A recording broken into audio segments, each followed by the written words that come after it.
मेरी शादी को 2 महीने हो गए हैं। मेरा पति रोज रात को मेरे लिए मिठाई लाता था और मुझे खिलाता था। सुबह उठती थी तो कुछ भारीपन सा लगता था। सर में बहुत तेज दर्द होता था। यहाँ तक कि जब शादी की पहली रात को भी मेरे पति ने मुझे कुछ मिठाई खिलाई थी और खिलाने के बाद वहाँ से चला गया था। मिठाई खाने के बाद मैं गहरी नींद सो जाती थी। ऐसे ही 2 महीनों तक चलता रहा। एक दिन मैं यह सब जानने के लिए मिठाई ना खाने का बहाना बनाया और मेरे पति जब बाहर चले गए, थोड़ी ही देर में मेरे पति की जगह है कोई और अंदर आया। ये सब देखकर मेरे पैरों तले जमीन खिसक गई, क्योंकि ये मेरे पति नहीं बल्कि कोई और। मेरा नाम गरिमा है। मैं मिडिल क्लास फैमिली से संबंध रखती हूँ। ग्रेजुएशन किया हुआ है। घर में सबसे बड़ी थी। घर वालों को मेरी शादी की टेंशन होने लगी थी, क्योंकि लड़कियों की शादी 18 या 20 साल की उम्र में हो जाती थी। क्योंकि जहाँ मैं रहती थी उस गांव में लड़कियों की शादी की उम्र इतनी ज़्यादा नहीं होती थी। कम उम्र में ही लड़कियों की शादी कर दी जाती थी। लेकिन मेरी उम्र 24 साल हो चुकी थी। घर वालों को बहुत चिंता रहने लगी थी। पापा ने कई जगह रिश्ते देखे, लेकिन कहीं भी समझ में नहीं आया। अचानक ही एक बहुत बड़े खानदान से मेरे लिए एक रिश्ता आया। जब लड़के वाले मुझे देखने के लिए आए तो मुझे देखते ही उन्होंने पसंद कर लिया।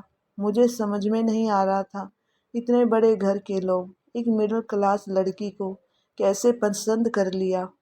पापा ने भी जल्दी से हाँ कर दिया था, क्योंकि इतना अच्छा रिश्ता बहुत ही मुश्किल से मिलता था और फिर नसीबों वालों को ही मिलता था। उन्होंने 1 हफ्ते के अंदर ही शादी करने की बात कही। मम्मी पापा ने कहा कि 1 हफ्ते में तो तैयारी भी नहीं हो पाएगी। उन्होंने कहा कि तुम इन सब की चिंता मत करो, सारा अरेंजमेंट हमारी तरफ से होगी। तुम्हें कुछ करना नहीं, बस दुल्हन को तैयार करना है। मुझे कुछ समझ में नहीं आ रहा था, कुछ गड़बड़ लग रही थी। मैंने कई बार पापा को कहा, एक बार लड़के के बारे में जांच पड़ताल कर लो, कुछ गड़बड़ है कि 1 हफ्ते के अंदर ही ये लोग शादी करने को तैयार हो गए। पापा ने कहा, कुछ नहीं, इतना अच्छा रिश्ता आया है, 1 हफ्ते के बाद तुम्हारी शादी है। इतना अच्छा रिश्ता हाथ से थोड़ी ना जाने देंगे। इतने बड़े घर के लोग हैं, यहाँ तक कि हमारी शादी का सारा खर्चा वे लोग खुद उठाने वाले हैं। तुम क्यों बेकार में परेशान हो रही हो? तुम अपनी शादी की तैयारी शुरू करो। बेमन से मैं अपनी शादी की तैयारी में लग गई। 1 हफ्ता कब पूरा हो गया पता ही नहीं चला। हमारी शादी हो गई। दुल्हन बनकर मैं अपने ससुराल पहुंची। सबने मेरा अच्छे से स्वागत किया। सब बहुत खुश थे। उस घर में मेरे पति, देवर और सास ससुर ही थे। छोटा सा परिवार था। सुहागरात वाले दिन मेरे पति मेरे लिए मिठाई लेकर आए थे और मुझे खाने के लिए कहा। मैंने कहा मेरा मन नहीं है। मेरे पति ने कहा मैं स्पेशल तुम्हारे लिए लेकर आया हूँ। तो मैंने मिठाई खा ली। मिठाई खाने के बाद मैं सो गई। सोने के बाद मेरे पति ने कहा कि मैं थोड़ी देर में आता हूँ, फिर बाहर चला गया। फिर थोड़ी देर बाद वापस आ जाता है। तब तक मुझे गहरी नींद आ जाती थी। जब सुबह उठती थी तो मुझे अजीब सा फील होता था कि मेरे साथ कुछ हुआ है। मेरा सिर भारी भारी लगता था। ऐसे ही 2 महीनों तक चलता रहा। हर रात को मेरे पति मेरे लिए मिठाई लाता था और मुझे खाने के लिए देता था। मुझे अजीब सा लग रहा था। एक दिन मैं ये सब जानने के लिए मिठाई न खाने का बहाना बनाया, क्योंकि मैं जानना चाहती थी कि आखिर मेरे पति रोज रात को मुझे मिठाई क्यों खिलाते हैं।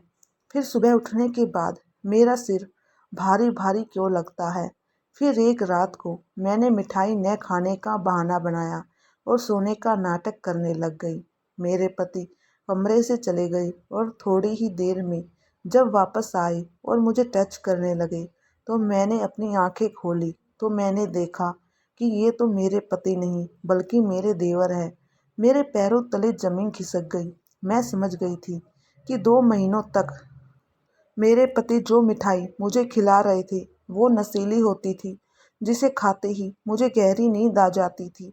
और ये सब मेरे साथ होता था। मैंने अपने देवर को दूर धकेलना चाहा और मैं अपने आप को बचाने की पूरी कोशिश की, लेकिन मेरे देवर ने पूरी रात मेरे साथ ज़बरदस्ती की।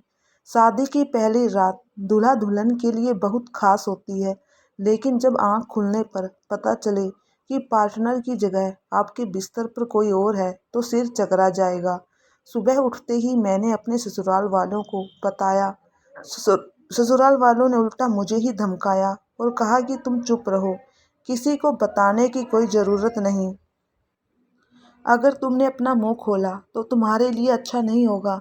जैसा हो रहा वैसा होने दो। लेकिन मैं सबके विरुद्ध थी। मैं उन सबको कहा कि मैं तुम्हारा सबका पर्दाफाश करके ही रहूँगी। मैं तुम्हारे खिलाफ एफआईआर दर्ज करवाऊँगी। मेरे ससुराल वालों ने कहा, जब तुम इस घर से बाहर जाओगी तब ना।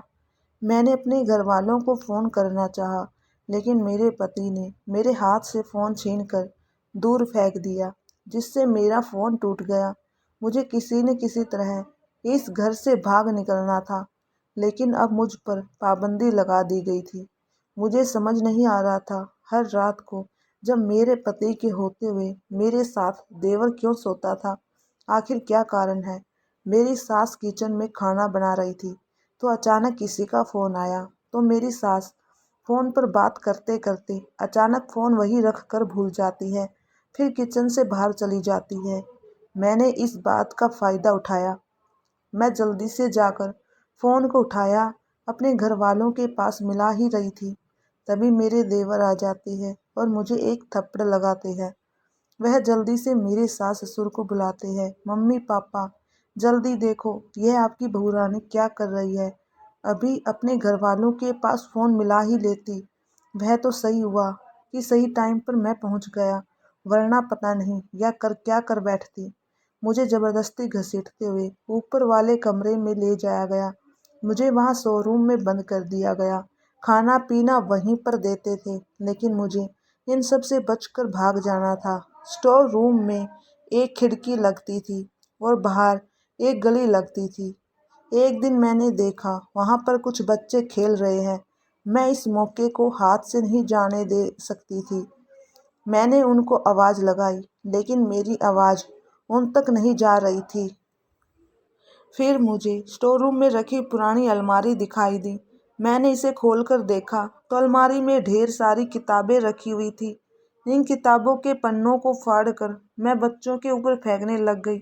उन बच्चों ने जब ऊपर झांक कर देखा तो मैं अपने दोनों हाथों से इशारा करने लगी। वे बच्चे छोटे थे, नादान थे, इसलिए समझ नहीं पा रहे थे, लेकिन साथ में जा रहे एक अंकल ने मुझे हाथों के साथ इशारा करते हुए देख लिया।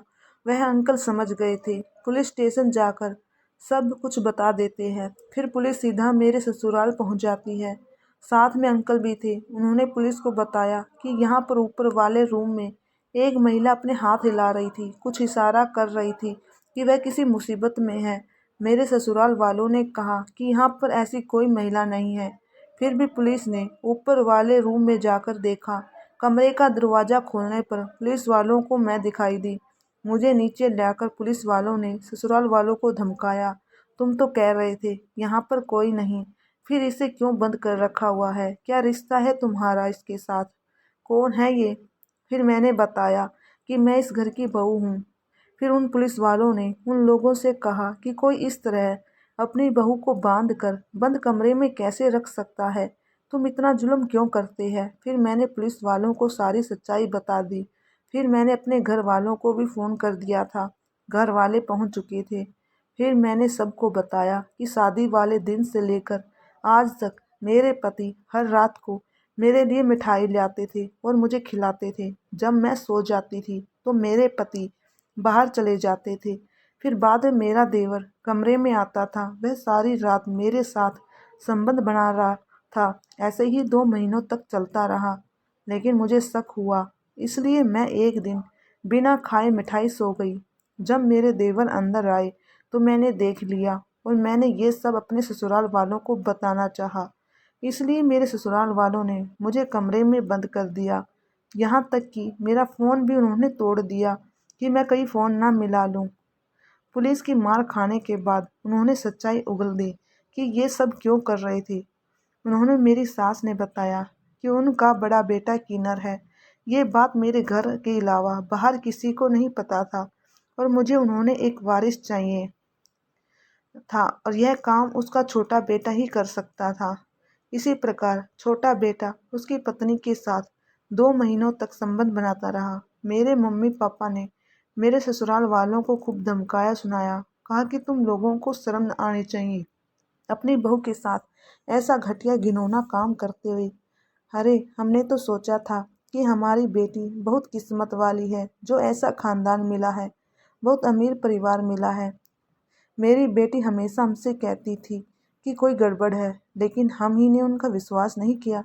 अगर विश्वास कर लेते तो आज हमारी बेटी इस हालत में नहीं होती, उसकी ज़िंदगी बर्बाद नहीं होती। अगर वक्त रहते हमने पहले ही आपके बारे में पता कर लेते तो आज मेरी बेटी की ज़िंदगी बर्बाद ना होती। इंस्पेक्टर साहब, इन सबको ले जाइए। पुलिस उन सबको ले जाती है और उनको सज़ा होती है। इन सब के बीच मेरी ज़िंदगी तो बर्बाद हो गई। धन्यवाद।